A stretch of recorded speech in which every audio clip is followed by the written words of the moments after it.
The Foolish Gardener. At the border of a forest, a landlord had a big garden, which he liked very much. As he couldn't look after it himself, he appointed a gardener to take care of the garden. The gardener was very faithful and looked after the garden very well. However, it was the summer season, and he had to water the plants daily. As a result, there was no holiday for him, because if he ever took leave, even for a day, most of the plants would dry up. Whenever he approached the landlord with a request to take even a day off, the landlord would puff up and say, "Who would water the plants in your absence? As there is no one else to water the plants in your absence, I am afraid I cannot grant you any leave." The gardener was frightened and had no reply. As a result, he had to give up the thought of taking any day off. And so, the drudgery continued. One day, as the annual temple festival was to take place in the gardener's village, he was very eager to go and participate in the festivities. Hence, he decided to take at least one day off, but did not have the courage to face the landlord and ask for a day off. So, he thought all night and came up with a plan. He decided to approach a group of monkeys that were staying in a nearby forest. The gardener cautiously approached the leader of the monkeys and told him that he was a gardener and worked in the big house bordering the forest. He pointed out the house, and the leader of the monkeys nodded in acknowledgement. The gardener said that the house belonged to the landlord and that he was a cruel and unkind man. He went on to add that the landlord did not give him a single day's rest. The gardener then put forth his plight to the leader of the monkeys.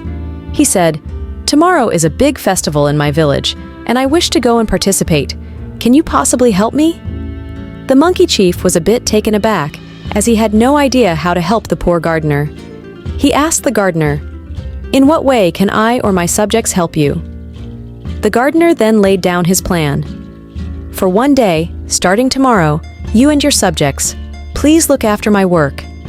He further added that he would provide vessels and pots to all the monkeys, and all they had to do was take them to the river, fill them, and subsequently water each plant.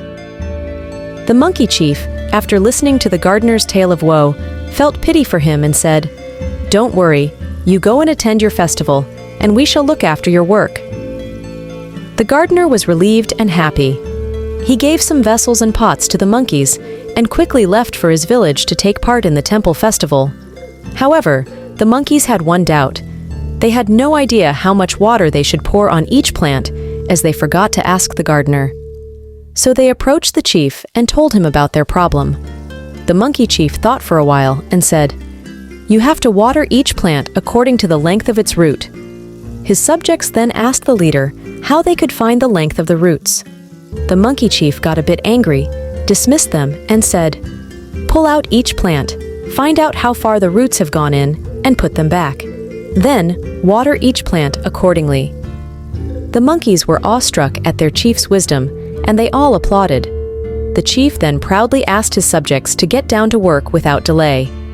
The monkeys did as advised. They pulled each plant out, saw the length of the roots, planted them back haphazardly, and watered them. Because of this, most of the plants lost their roots in the process and started drying up. The next day, the landlord came out for a stroll in his favorite garden and noticed that all his plants had been uprooted and were drying up. He immediately summoned the gardener. The frightened gardener told the landlord what had happened, which made the landlord very angry, and he immediately dismissed the gardener from his job.